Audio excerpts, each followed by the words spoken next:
Hey guys, welcome back to the channel. Hope you're all doing fantastic today. This is a new kind of video on the channel.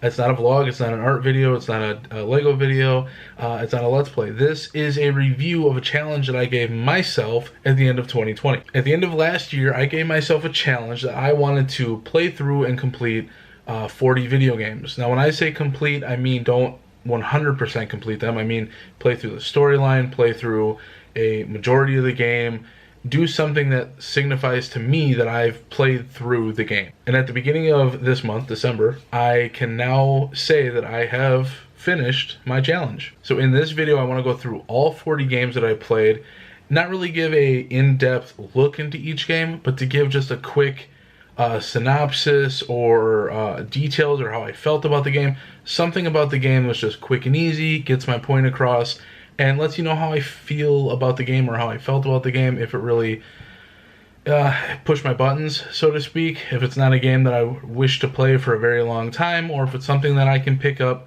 regularly on a regular basis and just plow through. So without further ado, let's get into the video. So the first game on this list is Prey for the PS4.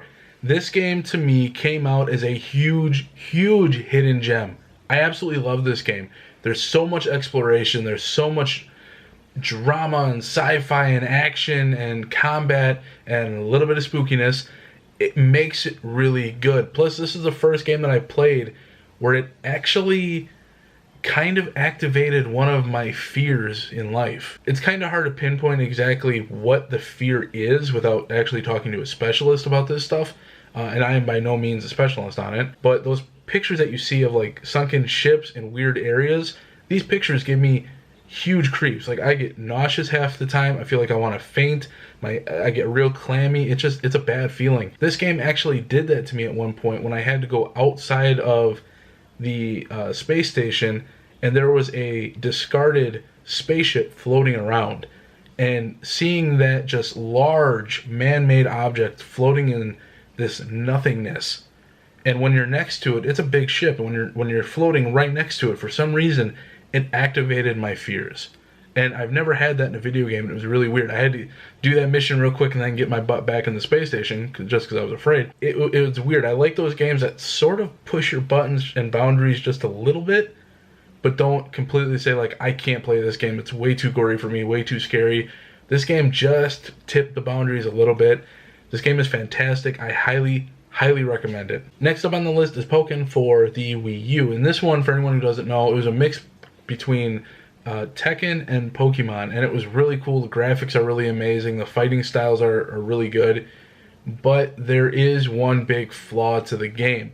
And even with the Switch version of the game, they added a bunch of new characters and stuff like that, which makes it a lot more playable in my opinion, but it still doesn't have a huge variety of characters. When you have over 600 Pokemon to pick from, and yes, a lot of those are first level and second level and basic level Pokemon, like there's 2 to 3 different levels of each evolution.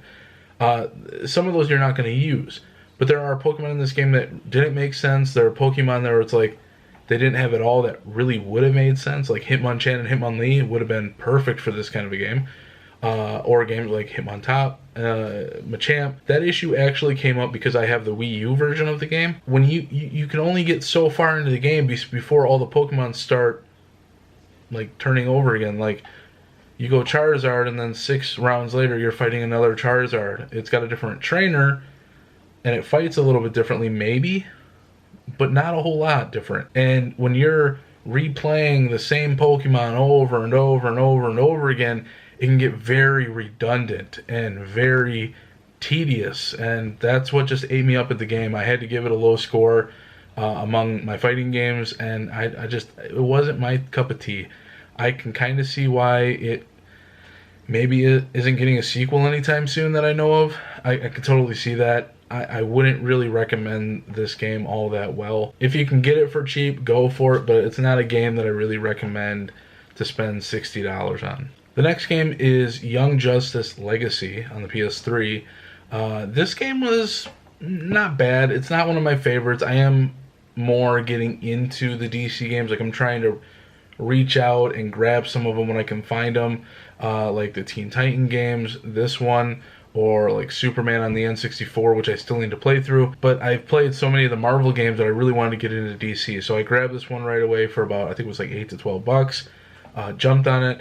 It's not a bad game by any means, but it really does show the time that the game came out in, because the graphics aren't all that good, and the storyline isn't really the best. The music doesn't really set off anything. It's a mediocre game at best. So it's not really the best, but it's not really the worst either. So if you like DC, in all honesty, I would probably end up taking Lego Batman over this one any day of the week. So it's not a bad game, like I said before. It's just not something I would really highly recommend.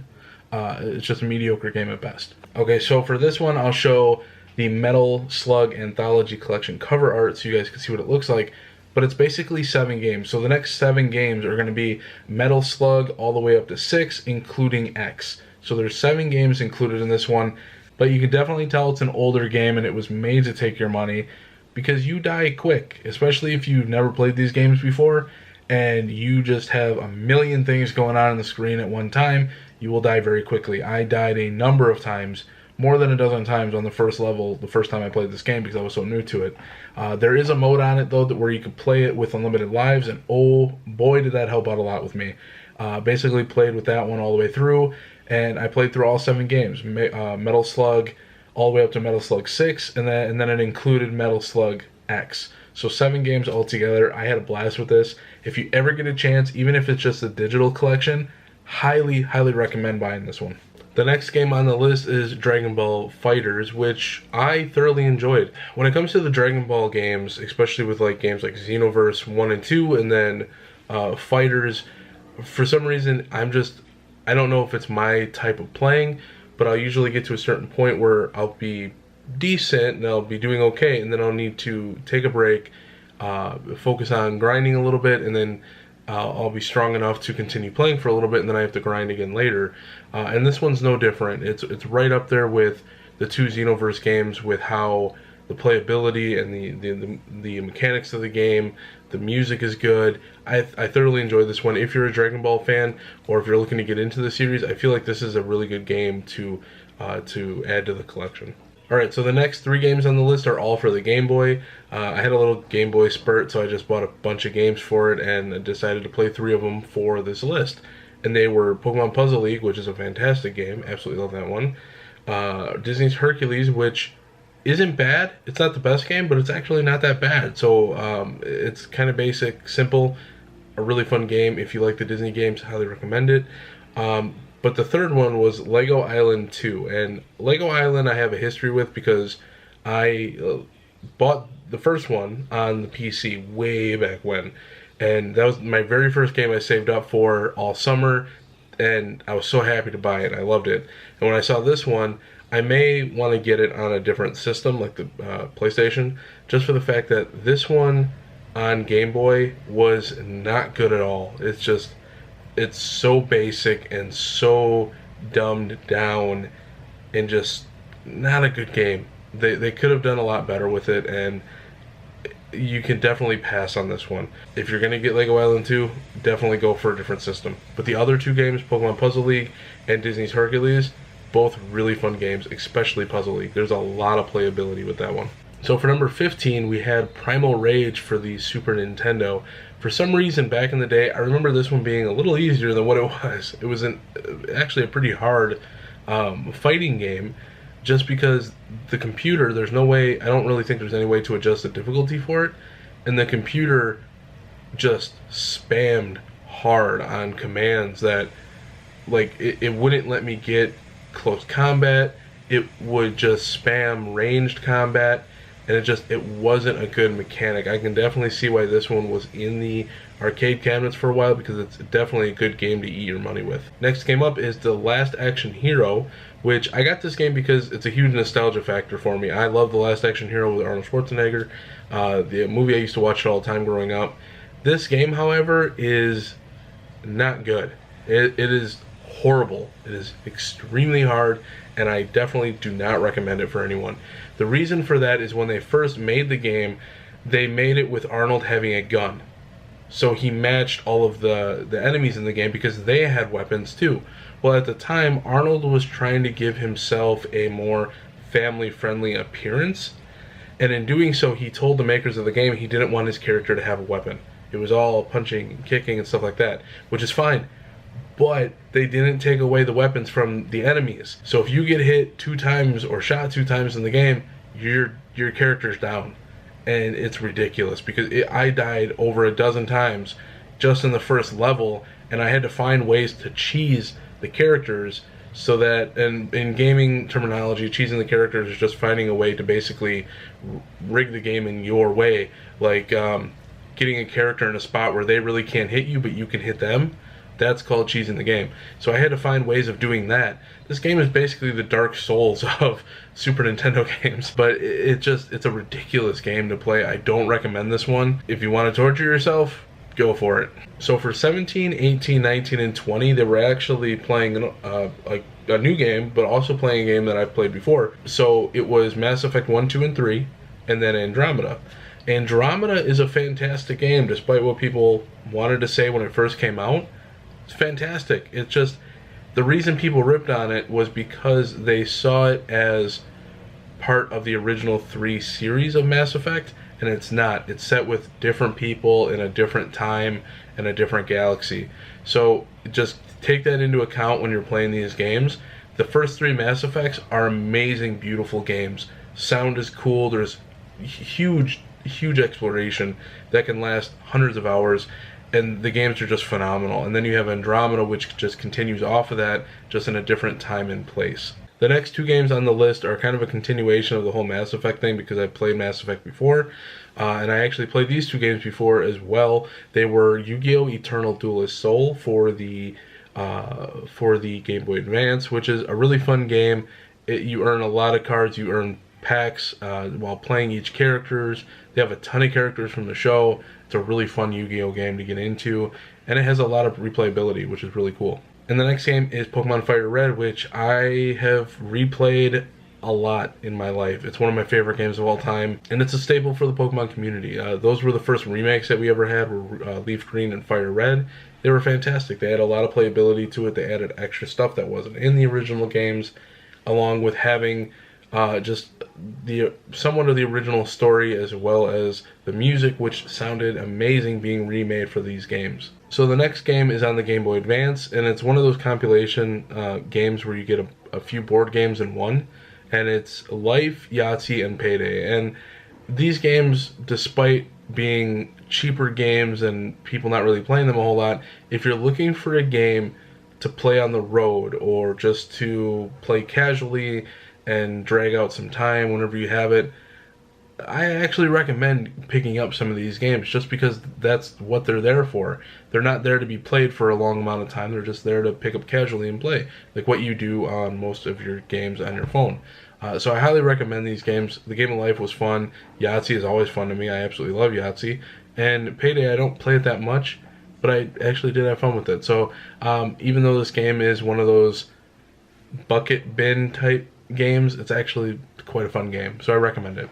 The next game on the list is R Racing Evolution. This game, I actually had a family member have it back in the day, and I always wanted to play it myself, so I ended up picking up my copy of the GameCube copy, which is one they had as well. It is for other systems. It's actually a continuation or a branch off of the Ridge Racer series from Bandai Namco. So it's a really fun game to play. It's got a lot of cars. Soundtrack is okay. Storyline, yeah, it's a small storyline and doesn't take a whole lot of time to finish. There's a lot of cars and a lot of tracks to pick from, so it definitely has some good playability to it. But if you are looking for a game on the GameCube for racing, because I know with PlayStation you have games like Gran Turismo and stuff like that, so if you're looking for a good racing game on the GameCube, I do actually highly recommend this one. So the next game on the list is Civilization Revolution. I got my copy on both the 360 and the PS3. Just recently picked up the PS3, and that's what I played it on because I wanted the trophies. But I definitely should have given this game a lot more opportunity back on the 360 when I originally got it years and years ago. I got hooked into it.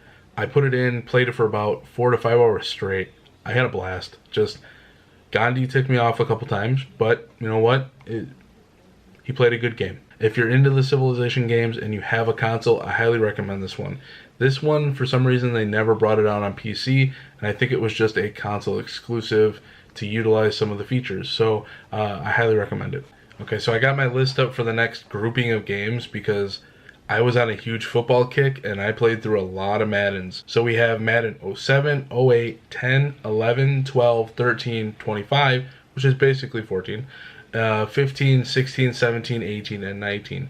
The only Maddens I have ever actually owned in my life were 9 with Brett Favre on the cover, just because I'm a Wisconsinite, gotta have that one. And that was the first ever game I got on my PS3. I bought the PS3 and Madden 09 at the same time.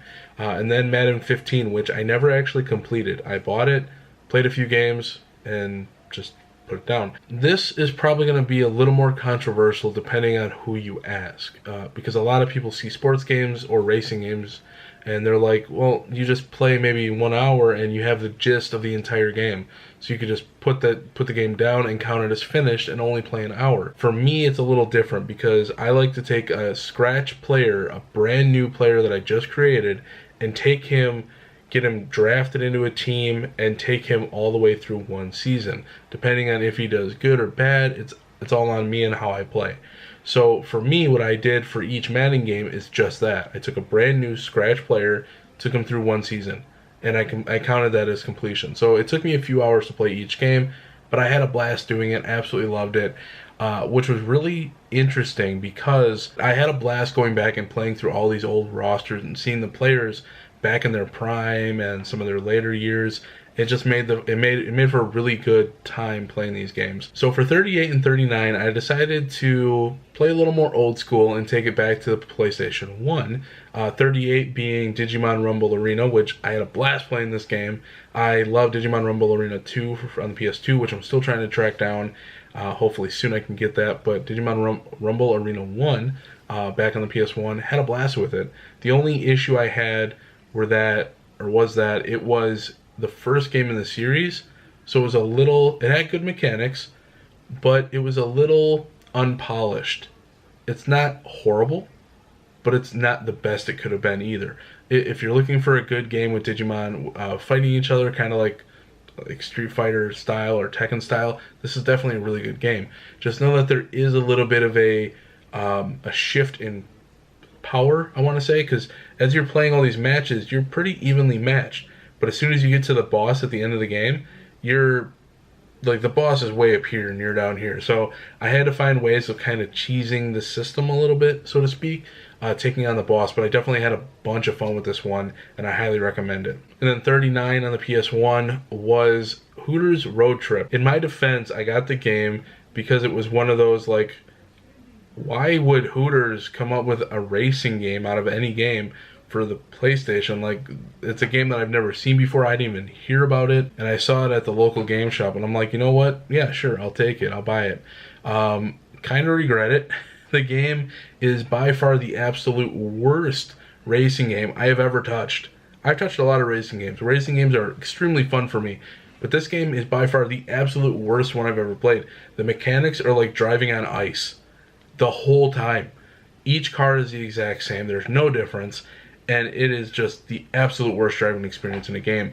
The only redeeming factor, and you can tell exactly who they were gearing this game towards, in between each race you would have little snippets of live action video of actual, like, Hooters waitresses. At least I hope they were Hooters waitresses, because if they were actresses dressed up as waitresses, that was not really the best acting or line reading. So I'll give them the benefit of the doubt and say they were actual waitresses and they were just doing their job, doing what they were told, and making some bacon. But yeah, I would definitely pass on this game. Even if you're a racing fan, it's not a good racing game to have. Cruisin' USA is a better racing game than this one. So for game number 40, I wanted to go back and replay a game that I was familiar with, that was very relaxing to me, that I could just chill, not put a whole lot of brain thought into over analyzing and over researching everything. And I went with Stardew Valley. The reason I chose this game was because I haven't done any of the stuff that was added to the game after the basically original game was out. So you had a whole bunch of bonus content with going to a new area, getting new plants, new crops, and adding a bunch to the post-story game. And there was already hundreds of hours of replayability with this game, but then they just blew it out of the water again with adding even more content. So I didn't experience that before. I wanted to try it now. So if you're into a very calming game that has really good music, decent storyline, I mean, it's a farming dating simulator game, but they added a bunch to it with the DLC that came out for it. You can find it on almost every system or console nowadays because of how popular the game is, and it's just a really good game just to let loose, relax, and just play. And it's also multiplayer, so you can play it with your friends and family as well. And just like that, my 2021 challenge of completing 40 games is done. Stardew Valley was a good way to end it off. I actually didn't set any parameters ahead of this, so playing some games here and there that I knew beforehand, that I played before, where I could just play the game, turn my brain off mentally, and just breeze through it because I know it like the back of my hand. That actually came to help me out quite a few times because of how stressed I was from work or from life at certain times.